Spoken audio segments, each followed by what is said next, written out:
Welcome to This Week in the PNFL. I'm your host, Mark Hill, and along for the ride tonight is Mitch Grawl and Dean Chambers. How you doing tonight, fellas? Hey, Awesome. Awesome. Okay. So we are at the 3/4 turn mark, wrapping up week 12. Quite a few games that we're going to go through today, some close games. As usual, there's some that were some blowouts, and we have one overtime game that's out there, and we're going to run through all of those. And for our middle segment, we are going to take a look at where the teams are in the standings as they come to that final turn. I believe one of the things that we saw in the chat on the WhatsApp was pretty much that it's now looking like it's just players jockeying for their positions to see where they're all going to end up at and, going into the playoffs. So we're going to run through all of those. So if you guys, and then as usual, the week 13 games. So if you guys are ready to go, we are going to jump into it right now with the first game on the list. We have San Francisco hosting the New York Jets. And the Jets do what the Jets do, is they took this one 36-21. We're going to start this week off with Dean. If some of these teams would just get much better at beating the Jets, then you wouldn't be able to say that the Jets keep doing what the Jets do. But San Francisco tried. They scored 21 points, but they gave up 36, and that's pretty close. The Jets had over 400 yards of offense, 188 yards of rushing, 252 in passing. They had good balance. It's just the defense needs to play much better than that to challenge the Jets in these games. Yep. Mitch, what you got? Yeah, I think we thought, it'd be a little close, but it I don't know. It wasn't necessarily obviously the score is 15-point, spread there, but I don't know. It seemed like San Francisco was definitely, hung around in the game, but they just couldn't, overcome an onslaught that Jets bring. So I'd say San Francisco was still very much, still very much going to be a team to reckon with this last 4 weeks for those NFC West teams. All right. Next game up, we have New England hosting Indianapolis, as New England took this one 41-27. Mitch. Yeah, this was weird because Kenny Pickett, the Indianapolis quarterback, got player of the game, even though the opponent scored 41 points. Pickett did have a good game, though, 310 with 2 touchdowns. More than likely, we would have had the New England quarterback win player of the game, but there was an injury, so there was split time between Lamar Jackson and Gerard Evans. But they combined 70% completion for 340 yards and 3 touchdowns. They were unstoppable in this game, which, Indy, they seem to, play solid defense, for the most part. But this week, it was all New England, even getting six sacks in the game. It was, they were all over the Colts. So what do you say, Dean? Well, listen, Jackson was pretty solid, 20 of 27 for 248 yards, including 74% passing, 3 touchdowns. He had 1 interception. Maybe Mark should think about starting Jackson if he wasn't the one that was injured, because he might be a better quarterback for his system than Evans. But, the other thing I have to note here is last week I did put a lead pipe curse on Indianapolis winning, and you see what happens. They gave up 41 points to the Patriots and lose the game. Yeah, I don't know. I think they're going to hate when Dean comes in with his lead pipe locks. They're kind of like, no, I don't want that one. I'll pass on that. So next game up, we have Denver hosting Houston. and in a very close game, Houston nipped it and took them 23-21. Dean. Yeah, I didn't put a lead pipe curse on Denver, though. I did pick Denver to win, and this was a close game, but, the stats are not too far off. Denver had a little bit more yards overall. They punted one fewer time than Houston did. And, but, they also had a turnover, which in a close game like this could be the difference. And Houston visited Denver and made it not much of a party for the home team and pulled off the close win by 2 points. All right. Coach, what do you got? Yeah, this was, we had like a 23-7 lead in the fourth quarter and let it slip away. Denver, oddly, even though it was 23-7, only went for one when they scored those late touchdowns. I mean, if they'd have gone for two and made both of them, I think they would have won the game. So interesting calls there, but I'm happy to get the win. And as I said on several shows before, this Denver defense, just like Pittsburgh, good grief, man, it is tough to score in this division against with these teams. And I haven't even mentioned Los Angeles yet, or Las Vegas, who's doing pretty well on some scoring defense. Heck, I might be the worst scoring defense. So, it's tough, but we'll take it. Yeah, the Denver defense is pretty solid, but Brian might want to think about bringing the headless horseman on as a consultant, at least on offense.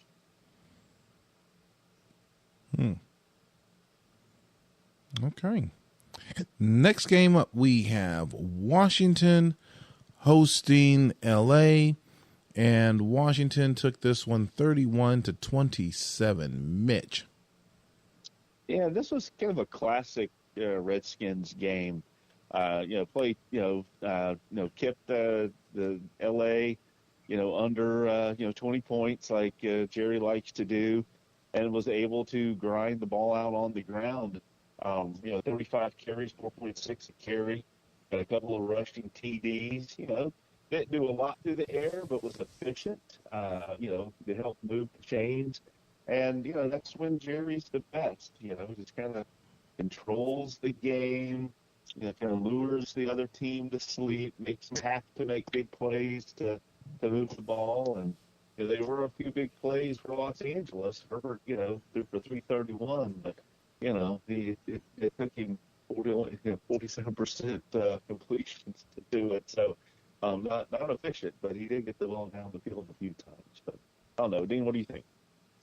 Yeah, I think you're right. I mean, running the ball for 162 yards at 5.8 yards per carry, when Jerry's offense does that and his defense plays solid, it's very effective and it wins. And, there were times when Charlie was winning a lot of games like that too. And after he drafted Burrow, at quarterback, he seemed to get more focused on wanting to run a more aggressive passing game. But, the way Jerry runs his offense, just like he says, keeps the other team under 20 points and runs, a fairly balanced offense with establishing the run, which you do that when you run 162 yards. It works, and it worked here against a quality opponent. So, that works against good opponents as well as, playing the teams that are, bound to go 4-7 or 5-11. Okay. Next one up we have on our list, Green Bay hosting Philadelphia in a low-scoring game. Green Bay took this one 13-3. Dean. Yeah. How do you lose to a team that only has 8 first downs? That's really interesting. A team that only had a total of 41 plays, that only had an average gain of 3.9 yards per play. That's really puzzling when you look at these stats. 159 total yards of offense by Green Bay. Their offense was, wow. These stats are rough. I mean, Malik Willis went 3 for 13 passing for 24 yards. This looks like a team that got blown out. And a pick for that. Yes, this looks like a team that got blown out. But they held Philadelphia to a field goal that won the game. You hold Philadelphia to a field goal, you're probably just going to win by showing up, and that's pretty much what happened. Green Bay showed up. The Eagles, where were they? They didn't even get off the bus. Amazing. Lose the game that badly. I mean, this is almost worse. This is almost worse than the 64-8 score against the Giants. Yeah.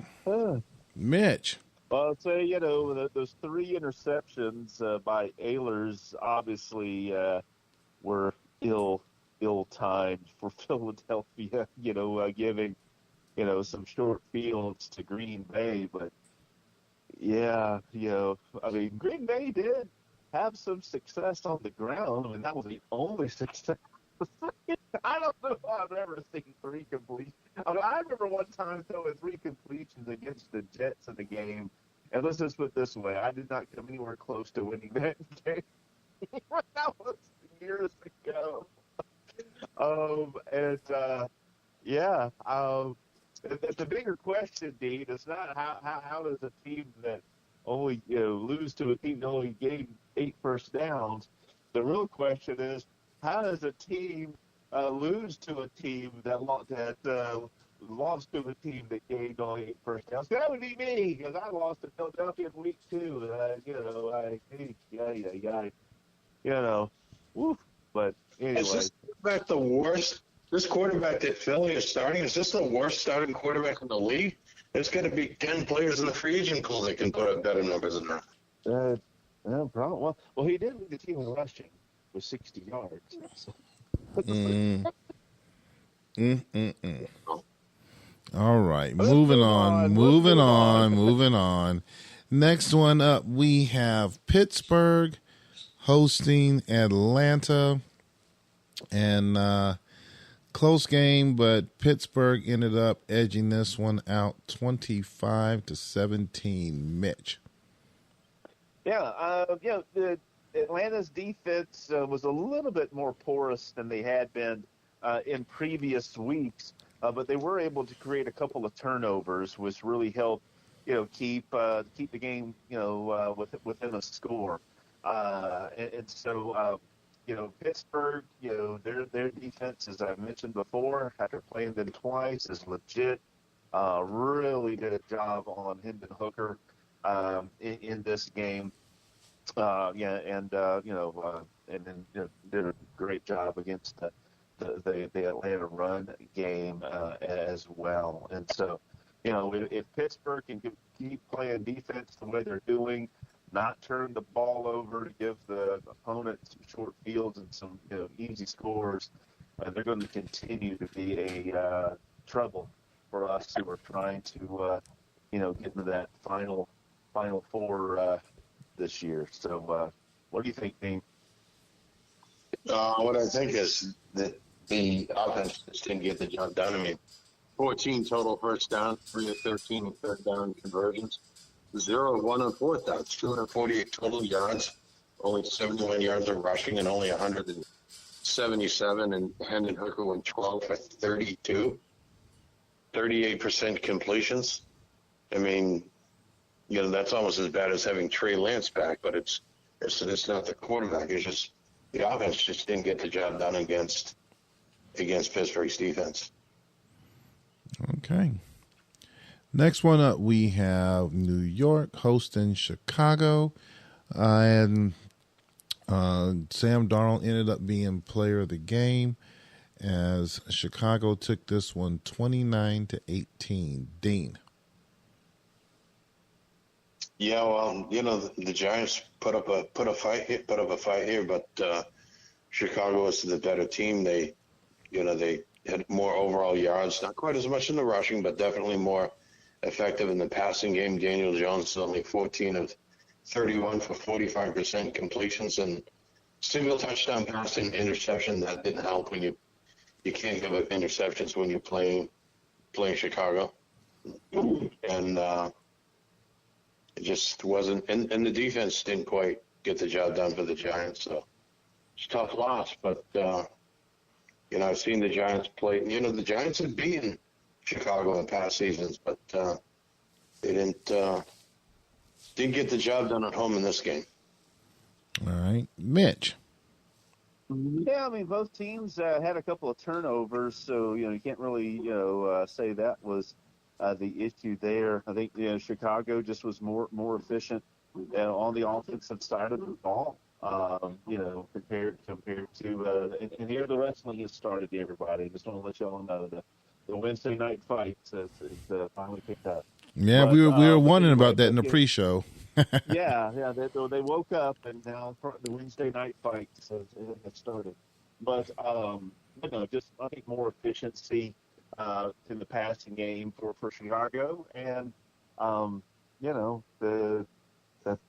that's what stood out to me. Plus the 4 sacks really slowed down a lot of those New York drives. So that's what I got. That was a rough one. Next one we have. Where are we at here? Okay, yep. Our only overtime game that we have for the week. We have Minnesota going in to play Jacksonville, and obviously 60 minutes wasn't enough as Minnesota took this one 23-17. Mitch. Well, hey, Vikings won, so I got that one of my picks right. Tough game. I mean, both teams. I mean, obviously Jacksonville, it was getting down to must-win territory for them, and they stormed back, got this thing into overtime.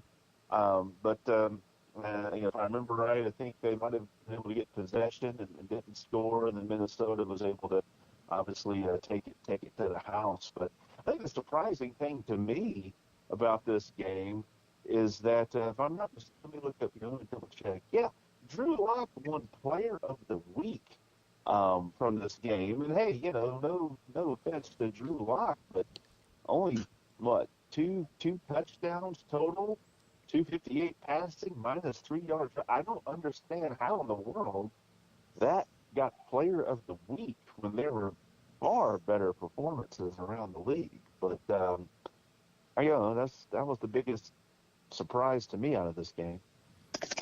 All right. What do you think, Dean? Yeah, it was a close game. Jacksonville played tough enough to send the game into overtime, and then both teams had opportunities in the overtime, and Minnesota ended up scoring. But I think maybe the big thing that Jacksonville could have done to have a better shot at winning this game, although he played pretty well. Jacksonville needed more George P. He caught 5 passes for 38 yards. Basically, there weren't really any big plays. You definitely need more George P. if you want to beat Minnesota. Yeah, I mean, last week I think he only had 1 reception, and so are we saying that George P. is he a bust? I mean, or we haven't made that determination yet?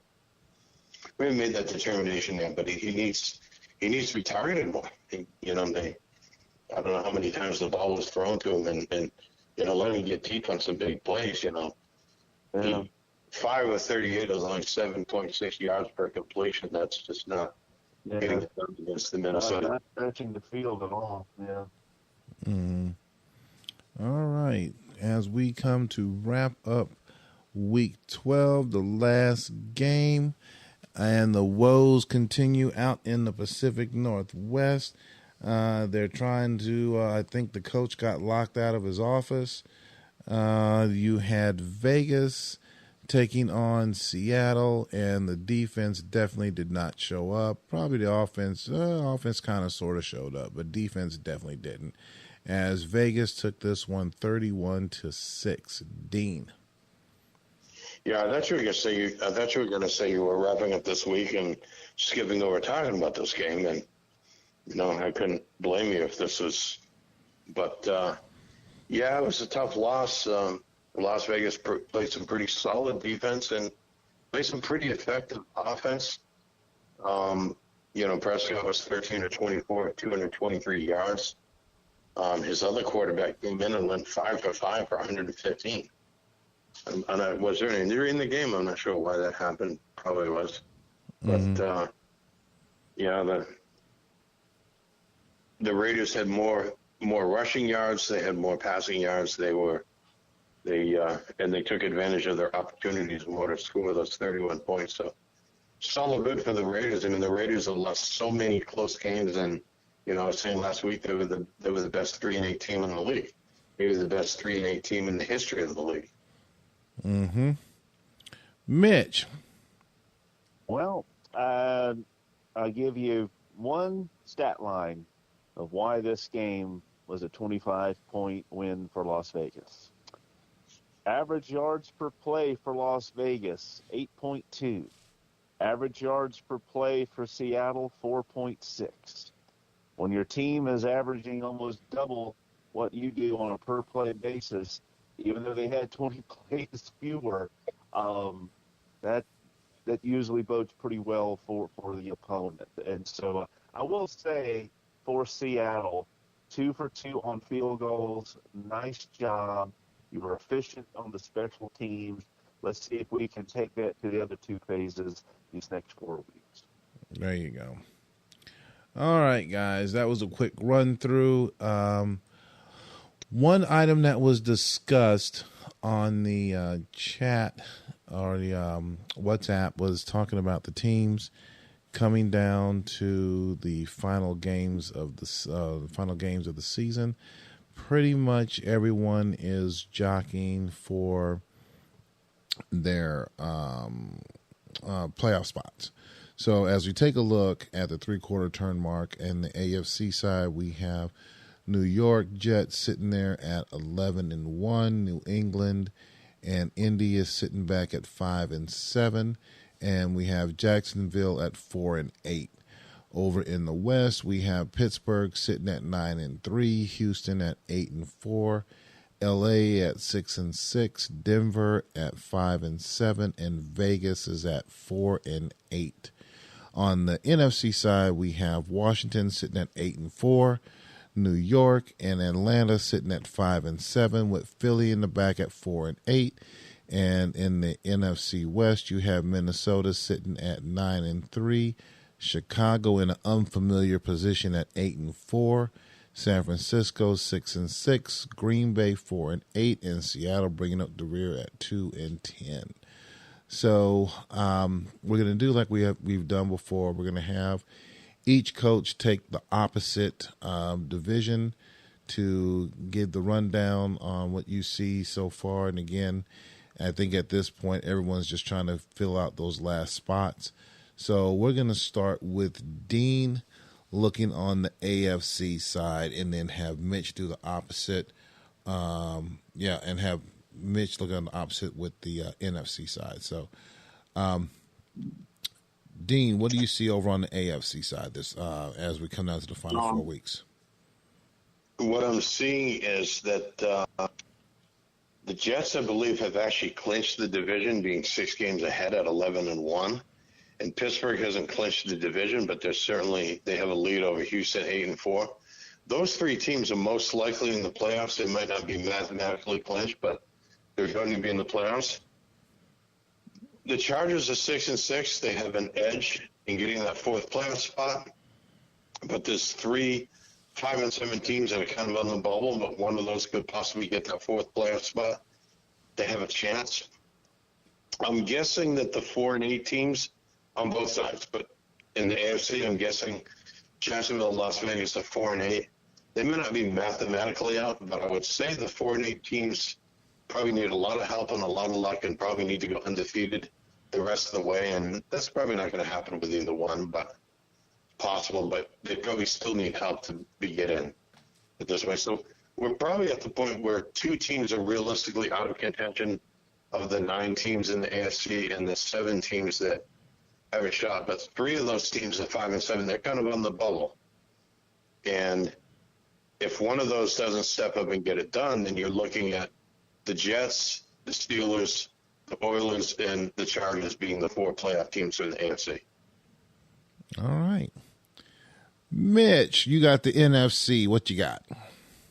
Yeah, I mean, kind of looking at the standings and kind of perusing through the remaining schedule, when I look at it, similar to the AFC, I mean, there's three teams that definitely, seem to be, you know, on track to get into that playoffs. Washington, Minnesota, and Chicago, all with 8 or more wins at this point. Um, but then you have a bunch of teams that are going to jam up, for that fourth spot.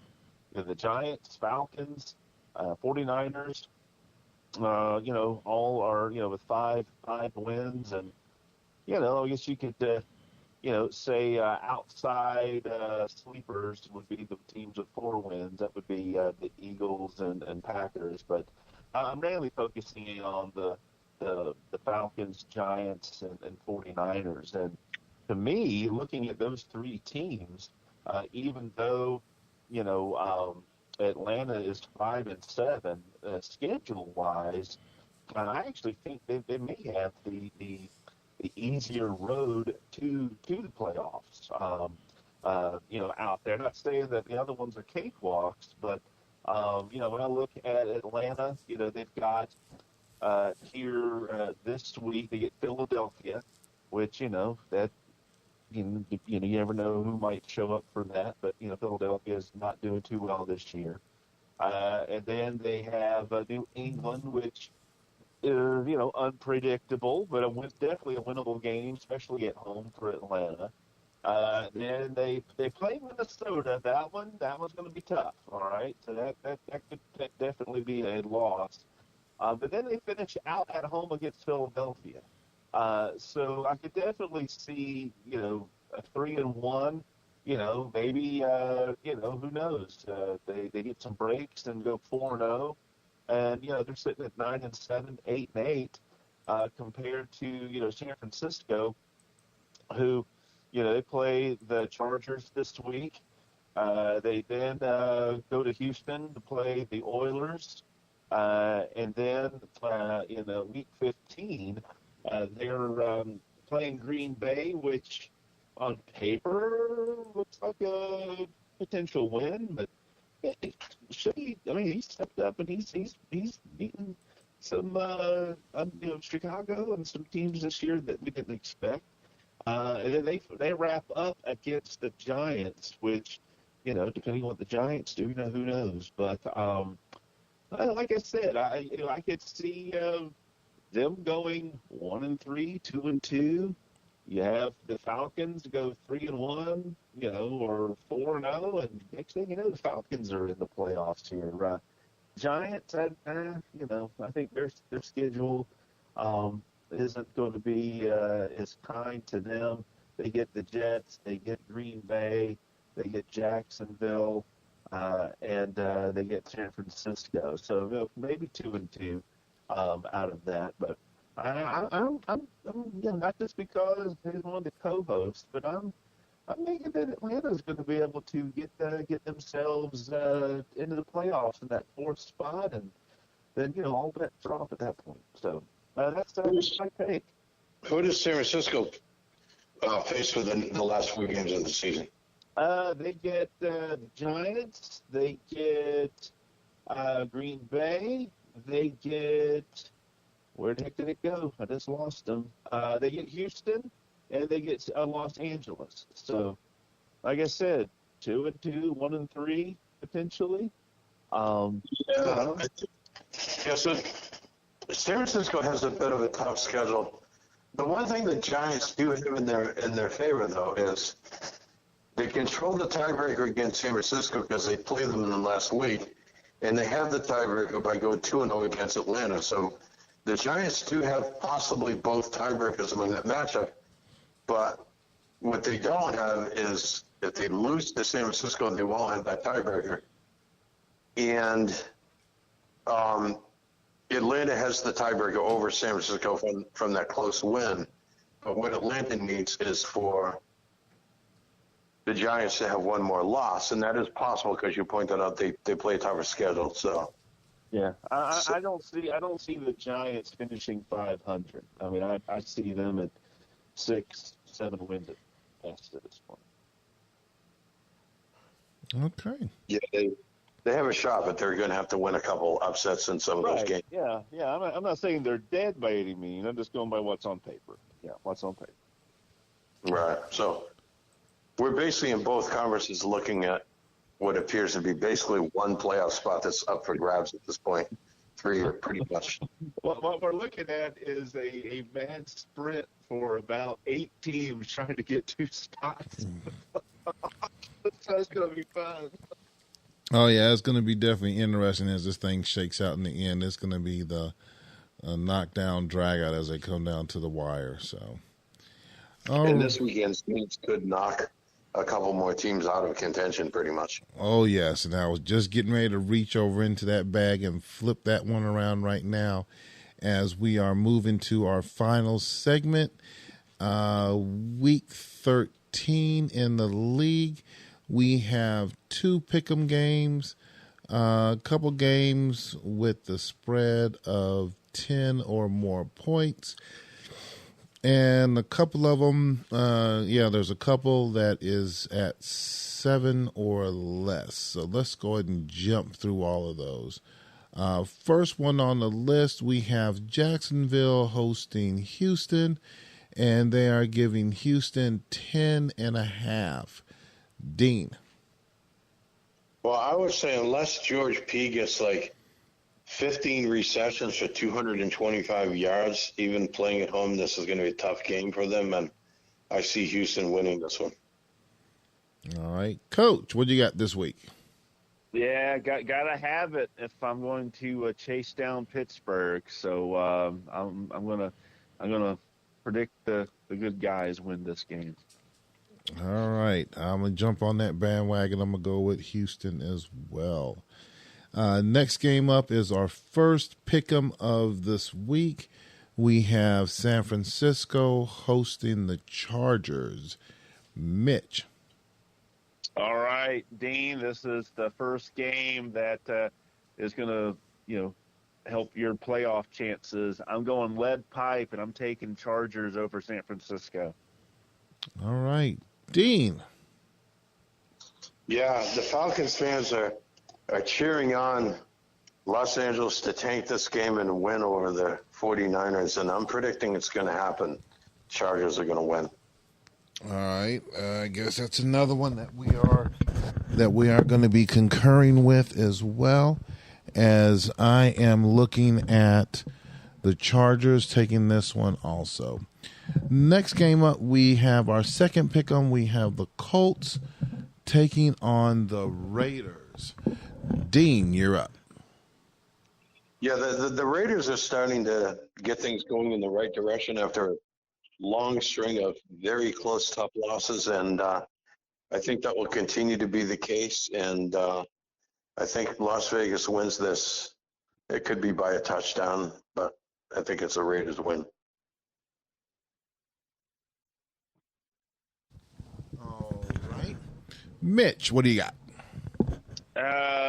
Yeah, I mean, at the time of our recording, Indianapolis has already turned in their PPPs according to our intelligence on WhatsApp. So I don't know how much time was really put into this game. So I am definitely taking Las Vegas. Okay.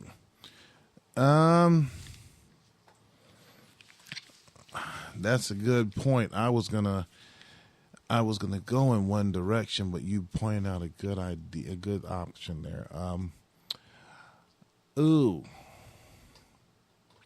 gonna take the Colts on this one. I think just because you turn your paper in first doesn't mean you haven't been studying. So, I mean, you stuck like that kid in high school that was the first one to turn in their test, and everybody would say, "Oh, he didn't study," but yeah, he might have studied. So, I'm gonna take the Colts on this one. Yeah, but when you turn your paper in first and you gave very short answers to the essay questions, that kind of means you probably didn't study very well. It could be. Or they could just be a person that was real quick in knowing all the answers ahead of time, so you never know. So, all right, next game up that we have Pittsburgh hosting Denver, and they are giving the Steelers 6.5. We're going to go ahead and start. Let's start with Mitch. I tell you what, on paper, this looks like it is going to be a defensive coordinator's dream. You've got the number 1 scoring defense in the league versus the number 2 scoring defense in the league. I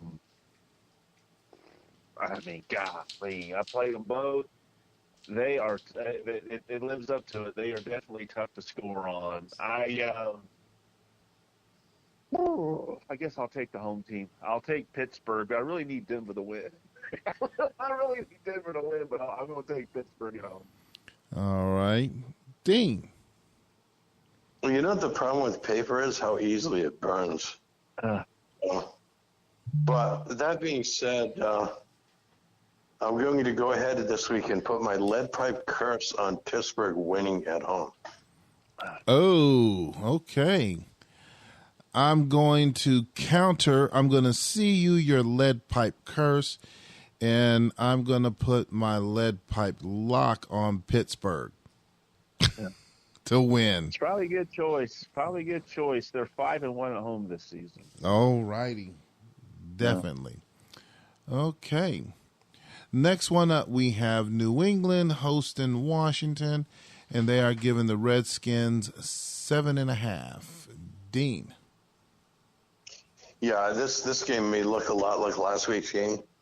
Washington is probably going to get at least 150 yards of rushing and 200 yards of passing, or more, maybe 250. And I wouldn't be surprised to see New England score more than those 20 points that Jerry likes to give up, or likes to not give up more than that. But that Washington offense should probably score 4 or 5 touchdowns in this game and win this game on the road. Okay. Mitch. You know, looking at the numbers here, the one thing or a couple of things that give New England, give me a look at them, is the fact that they're 4-2 at home. So 4 of their 5 wins this season are at home, and 3 of the 4 Washington losses are on the road. That said, I'm taking the Redskins. I'm going to take the Redskins. Taking the Redskins. All right. I'm going to keep it short and simple. I'm going to go with the Redskins on this one for the victory as well.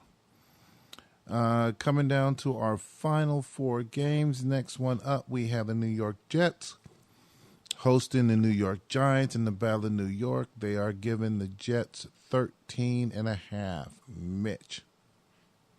Well, I know that everyone's thinking, well, New York's going to win this game.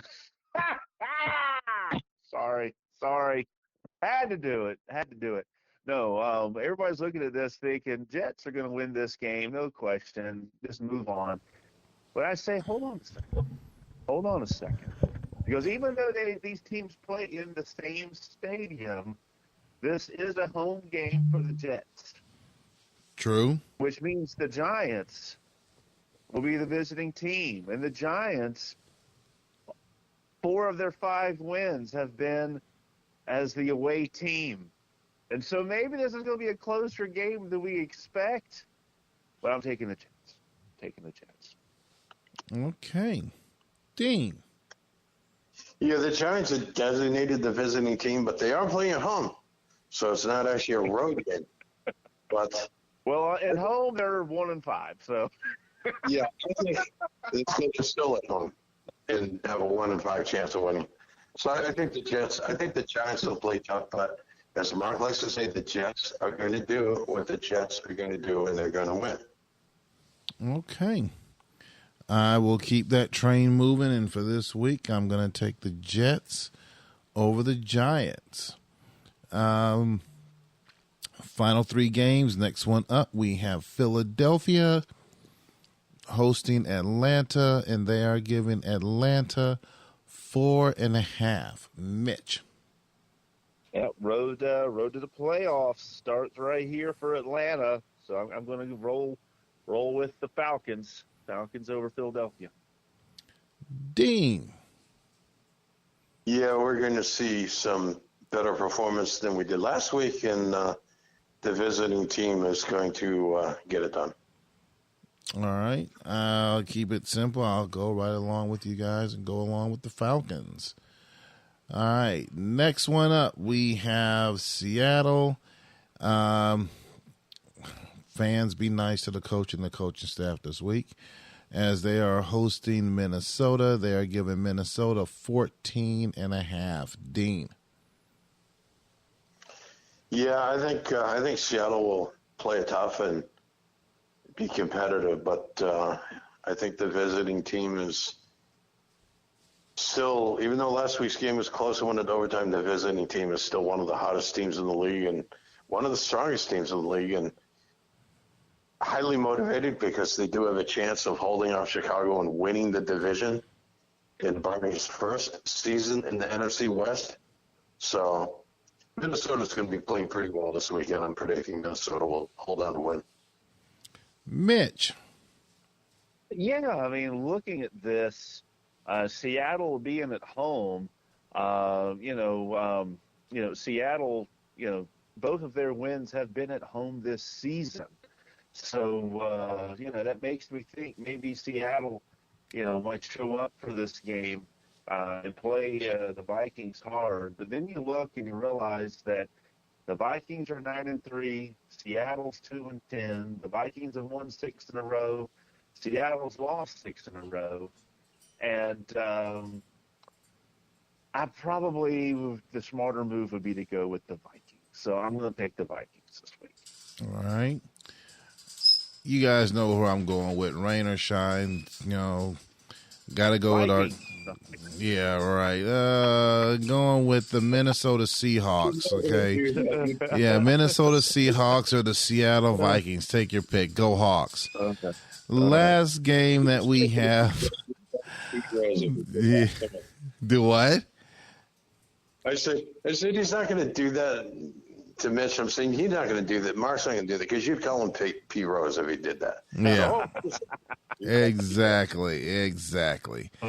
Last game we have for Week 13, we have Chicago hosting Sugar in Green Bay. They are giving the Cardinals 17.5. Mitch. Well, earlier in the season, Green Bay pulled off what we thought was an insurmountable task, and that was defeating Chicago. Now Chicago gets them at home. And, I think Justin might be a bit of a vengeful guy when it comes to PNFL games. So I would not be surprised if Chicago wins by about 35. But so I'm taking Chicago. Okay. Yeah, I'm kind of thinking the same thing. When we had Mox on, he talked about certain coaches like Thomas circling certain games in the schedule, like pulling out all the stops and making their most effort to, win as strongly as possible. Yeah. I think Justin is doing that this week and preparing for Green Bay. And, Shuggy is trying hard, but whatever Justin is going to throw at that game this weekend is just going to be too much. Chicago will win this game at home. But let's put it this way. If Green Bay could only complete 3 passes against Philadelphia last week, I can't imagine what's going to happen against Chicago this week. Mm-hmm. So we shall. Hopefully, we'll have both PPPs then for Friday Night Light because I'd like to see this one with the gang. Well, let's just say that Green Bay has given up 345 points this season. That could easily become 400. Yep. I'm kind of with you on that. All right. I think I'll keep it short. I'm going with Chicago for the victory. So I think it's going to be a good game, be an interesting game to see how this turns out. So as we wrap up our Week 13 games, as we started out with the show, it's going to be definitely this week is the beginning of the shaping up for those 4 playoff spots. I think, as Mitch mentioned earlier, there's 8 teams fighting for 2 spots. So this should be rather interesting as they start to narrow that field down as those spots start to get taken up. So as we make the round table one more time, any final words you have over there, Dean? No, not a whole lot. And there'll be some interesting games this weekend, and we may see a couple more teams kind of less in contention, or maybe not really in contention for making the postseason. So, that number of teams that are still in contention will continue to narrow during these last 4 weeks. Yep. Mitch, any final words for you to take us home? Yeah, actually, I forgot to, mention this earlier, but hey, congratulations on that great trade earlier this week. I know everyone was sending you a lot of flowers and congratulations on that. So I wanted to make sure that, we didn't leave the show without mentioning that. So, yeah. I know some guys had some stuff. People would be disappointed if I did not mention it. So. I will say this, there was one guy that says, hey, you handled it well. It's like, well, as I said on the post, we know our weaknesses, and it's not the players. So you got to look higher up in the organization. So, and it starts with the coach and it ends with the coach. So the coach has to do better by the fan base and for the players and for the league as a whole. So hopefully this will be a start this week. And as far as the picks go, it's like, as I said, if anyone, makes you kind of wonder, would anyone else given, taking that? Or I think it was more of who the trading partner was. If it would have been someone else, I don't think they would have said anything. So anyway. All right, This just means you should do all your trades with me and Dean. No, you were put on the blacklist too, so it had to be Dean. So, anything else when we get out of here? All that being said, hey, you know what time it is? Time to let's get it.